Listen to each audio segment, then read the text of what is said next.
There was this young boy named Keegan.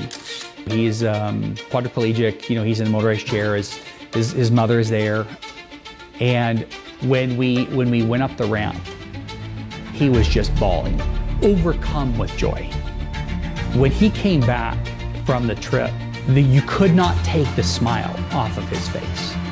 That was the most emotionally moving experience I have ever felt in my entire life. I absolutely loved to go fishing. I can't imagine if that was ever taken away from me that I couldn't get into a boat. Using the ramp, it's kind of like a little mini roller coaster, I guess. Right down into the boat, it's so easy. Much easier than having somebody lift me in. Anyone's world could change any day. You or I could get in an accident, you know, be using a walker or something, maybe have to go through some physical rehab, and we wouldn't be able to get out fishing for an entire summer. This changes that. Keep turning. Keep turning. When it comes to the mission of Wheelchairs and Walleyes is really to allow people to enjoy the world both inside and out, regardless of whether they are in a powered chair or in a walker. We hear stories of people saying, my father hasn't fished for 5 years. He used to love to fish, and he hasn't been able to get out now that he's older and can't get around as well. Somebody who tears their Achilles, somebody who breaks their leg for a couple weeks, you know, and you still want to get out there and fish. This is going to help veterans who have been injured. It goes beyond just kids in wheelchairs. This is everybody. Go back to work. These work for pontoons or boats. Everyone gets to get out and fish.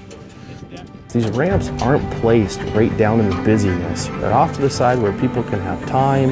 You don't have to worry about the push and pull of people getting in and out of the ramp. And then when you're ready to go hit the water, go do it. It's in a different spot. It's going to give dignity to a lot of people who feel like they've lost it and they become burdensome. All of this accessibility is so important. It's not feeling like a burden, and they want to have a taste of that independence. I caught my biggest walleye. I reeled it in all by myself. It was exhausting. My parents kept asking me if I needed help, and I'm like, nope, I've got it, I can do it. I brought that fish in all by myself. I got to say I did it. The fish bit and I grabbed the rod and set the hook and I reeled it in and I did it all by myself.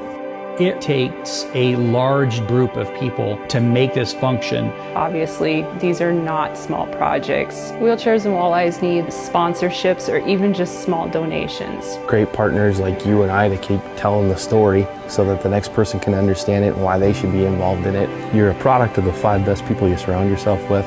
Well, here's a scenario where we get to be surrounded by a great thing and it makes us better in the process. It means that I can be more independent and get in the boat by myself and fish for the rest of my life. We just want to see more accessibility. We want to raise awareness. If there's a tool that helps me to be able to get them out, let's do it. Give people the ability to just experience life. It's everything we could hope for.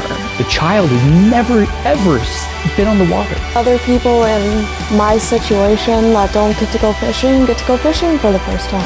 Like, we owe it to them. Getting our kids out with us and being able to do it as a family. Everybody should be able to enjoy the outdoors. There's just no bad in this. People just don't realize that this is a need. This is what helps everyone do it. These ramps are going to do major things for people. I just know that when I see these things at these lakes, I see my wife, I see me, I see Keegan, I see these people who one little inanimate structure can literally change a life. That's what I see. And I want that everywhere. I want people to enjoy or to experience that.